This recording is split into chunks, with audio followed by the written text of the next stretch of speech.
Assalamualaikum warahmatullahi wabarakatuh. Selamat bertemu kembali dengan mata pelajaran PPKN. Pada kali ini kita masih membahas tentang bab 1, yaitu dinamika perwujudan Pancasila sebagai dasar negara dan pandangan hidup bangsa. Sebelum kita mulai materi, kita berdoa dulu yuk. Setelah berdoa, yuk kita lanjutkan kepada materi. Pertemuan kemarin kita sudah membahas tentang penerapan Pancasila dari masa ke masa. Dan sekarang kita akan membahas tentang dinamika nilai-nilai Pancasila sesuai dengan perkembangan zaman. Tentu kalian juga sudah tahu apa saja sila-sila yang terdapat di dalam Pancasila. Pancasila sebagai dasar negara dan pandangan hidup bangsa membawa konsekuensi logis kepada nilai-nilai Pancasila. Nah, Pancasila dijadikan landasan pokok, landasan fundamental bagi penyelenggaraan negara di Indonesia. Adapun nilai-nilai Pancasila yang terkandung di dalamnya yaitu yang pertama ada nilai ketuhanan, kemudian nilai kemanusiaan, nilai persatuan, nilai kerakyatan, dan nilai keadilan. Maka dari itu, Pancasila merupakan ideologi negara. Nah, apakah Pancasila termasuk ideologi terbuka ataukah tertutup? Nah, mari kita bahas. Sebelumnya, kita harus mengetahui bahwa ideologi itu mempunyai dua sifat. Ada sifat terbuka dan sifat tertutup. Nah, di sini kita membahas yang ideologi yang bersifat terbuka terlebih dahulu. Adapun ciri-ciri ideologi yang bersifat terbuka. Yang pertama, ideologi tersebut bersifat dinamis dan mampu mengikuti perkembangan yang ada. Yang kedua, ideologi terbuka memiliki nilai dan cita-cita tidak dapat dipaksakan, melainkan menyesuaikan kebudayaan masyarakat itu sendiri. Yang ketiga, ideologi terbuka diciptakan berdasarkan keyakinan dan kesepakatan seluruh masyarakat. Yang keempat, ideologi terbuka dibutuhkan dan dibenarkan oleh seluruh lapisan masyarakat. Yang kelima, ideologi terbuka tidak bersifat operasional karena sudah dijabarkan ke seluruh perangkat negara.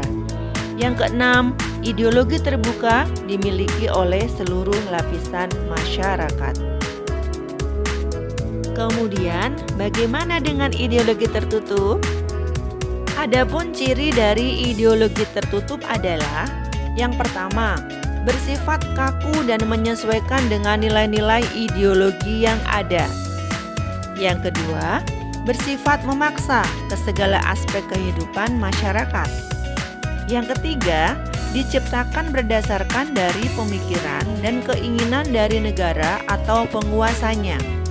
Yang keempat, hanya dibutuhkan oleh sekelompok orang atau penguasa yang memiliki kepentingan tertentu. Yang kelima, ideologi tertutup terdiri dari tuntutan yang konkret dan operasional yang bersifat keras dan wajib ditaati. Yang terakhir, dimiliki loyalitas ideologi yang kaku. Nah, itu tadi adalah perbedaan ideologi bersifat terbuka dan bersifat tertutup.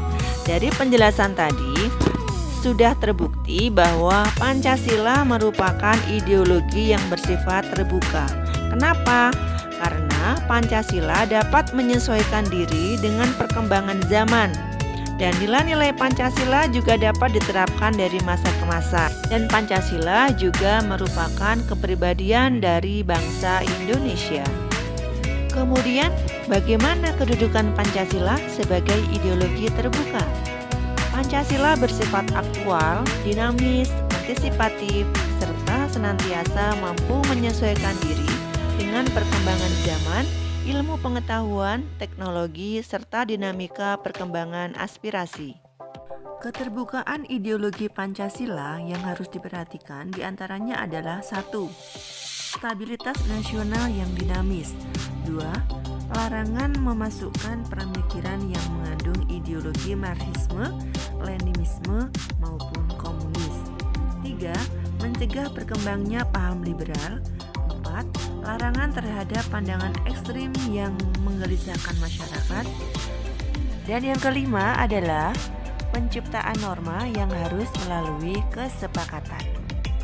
Nah, kemudian apa aja nilai-nilai yang terkandung di dalam keterbukaan ideologi Pancasila?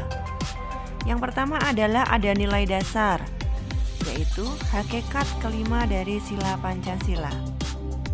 Maksudnya, nilai dasar tersebut bersifat universal yang di dalamnya terkandung cita-cita, tujuan, serta nilai-nilai yang baik dan benar. Nilai dasar ini bersifat tetap dan melekat pada kelangsungan hidup bernegara. Nilai dasar Pancasila dijabarkan dalam pasal-pasal Undang-Undang Dasar Negara Republik 45. Kemudian yang kedua adalah nilai instrumental. Nilai instrumental di sini merupakan penjabaran dari nilai-nilai dasar ideologi Pancasila yang berupa peraturan perundang-undangan dan lembaga pelaksanaannya, misalnya UUD, TAP MPR, undang-undang, serta peraturan perundang-undangan lainnya. Dan yang ketiga adalah nilai praksis. Nilai praksis ini merupakan realisasi dari nilai-nilai instrumental yang berupa suatu pengalaman nyata, baik itu dalam kehidupan sehari-hari, dalam bermasyarakat, ataupun berbangsa dan bernegara. Nah, suatu ideologi selain memiliki aspek-aspek yang bersifat ideal berupa cita-cita, pemikiran-pemikiran, serta nilai-nilai yang dianggap baik, juga harus memiliki norma yang jelas. Oleh karena itu, Pancasila sebagai ideologi terbuka secara struktural memiliki 3 dimensi. Adapun ketiga dimensi Pancasila tersebut diantaranya sebagai berikut. Yang pertama ada dimensi idealisme. Dimensi ini menekankan bahwa nilai-nilai dasar yang terkandung dalam Pancasila yang bersifat sistematis, rasional, dan menyeluruh. Pada hakikatnya bersumber pada filsafat Pancasila. Yang kedua, dimensi normatif. Dimensi ini mengandung pengertian bahwa nilai-nilai yang terkandung dalam Pancasila perlu dijabarkan dalam suatu sistem norma. Artinya, Pancasila yang terkandung di dalam pembukaan UUD 45 merupakan tertib hukum tertinggi dalam negara Republik Indonesia, serta merupakan pokok kaidah negara yang fundamental. Yang terakhir, ada dimensi realitas. Dimensi ini mengandung makna bahwa suatu ideologi harus mampu mencerminkan realitas kehidupan yang berkembang dalam masyarakat. Demikianlah penjelasan Ibu dari materi dinamika nilai-nilai Pancasila sesuai dengan perkembangan zaman. Tugas selanjutnya ada di Google Classroom. Selamat mengerjakan dan jangan lupa absen. Ibu akhiri, wassalamualaikum warahmatullahi wabarakatuh.